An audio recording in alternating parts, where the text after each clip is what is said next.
समर्थ 11 September. चिकित्सा मर्यादेपर्यंतच करावी. भगवंत आपलासा करून घेण्याचा प्रयत्न करावा. अभिमान सोडून जर असा प्रयत्न चालू ठेवला तर सद्गुरू कृपा झाल्याशिवाय राहत नाही. अमुक एक साधन करीत जा म्हणून सद्गुरूने सांगितले. आपण ते अट्टाहासाने करू लागलो, पण आपले विचार जर आहेत तसेच राहिले तर भगवंताचे प्रेम येणार कसे? 4-5 वर्षे खूप कष्ट केले, विषय बाजूला ठेवले, पण अजून कसा अनुभव येत नाही असे म्हणू लागलो तर साधनाचा जोर कमी होतो आणि निष्ठा घसरायला लागते. जे काही होणार ते सद्गुरूच्या इच्छेनेच होणार, त्याच्याच प्रेरणेने होणार, अशी आपली ठाम श्रद्धा पाहिजे. साधनाचे प्रेम तो भगवंतच देतो हे आपण विसरून जातो. आपण पूर्वी काही साधन करीत नव्हतो, ते आता करू लागलो. असा साधनाबद्दलचा अभिमान बाळगू लागलो तर काय उपयोग? सद्गुरूच्या पायावर एकदा डोके ठेवले की काहींचे काम होते. त्यात सद्गुरू पक्षपात करतात असे कसे म्हणता येईल? आपलेच कुठेतरी चुकत असले पाहिजे याचा विचार करावा. आजवर देवाचे नाव घेणे बरे असे वाटत होते, परंतु घ्यायचे काही जमले नाहीत. ते आता घेऊ लागलो हे त्याच्या कृपेने घेऊ लागलो हे नाही का समजू? प्रपंचात मनुष्याला धीर हवा. आपण भगवंताच्या स्मरणात निर्धास्तपणे असावे.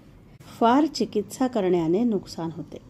विद्येचे फळ काय? तर आपल्या मनाला जे बरे वाटेल त्याची चिकित्सा न करता ते करायचे आणि आपल्याला जे करायचे नाही त्याची चिकित्सा करीत बसायचे. चिकित्सा मर्यादेपर्यंतच असावी. ती मर्यादेबाहेर गेली की आपण काय बोलतो हे आपल्यालाच कळत नाही.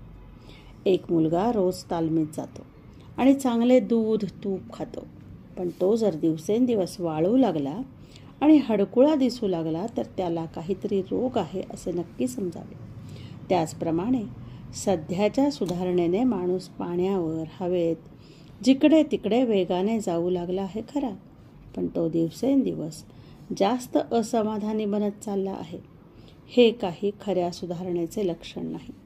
परिस्थिती वाईट आली म्हणून रडू नका, कारण ती बाधतच नसते. कोणत्याही काळात कशाही परिस्थितीत आपल्याला आनंदरूप बनता येईल. आजपर्यंतचा आपला अनुभव पाहिला तर आपण केले असे थोडेच असते. म्हणून परिस्थितीबद्दल फारशी काळजी न करता आपण आपले कर्तव्य तेवढे करावे. आपल्या वृत्तीवर परिणाम होऊ देऊ नये. अभ्यास केला तर थोड्या दिवसात हे साधेल. आजचे बोधवचन: कर्ता राम आहे असे ज्याला वाटले त्याने सर्व काही साधले. जय जय रघुवीर समर्थ. जानकी जीवन स्मरण. जय जय राम. श्रीराम जय राम. जय जय राम. जय राम.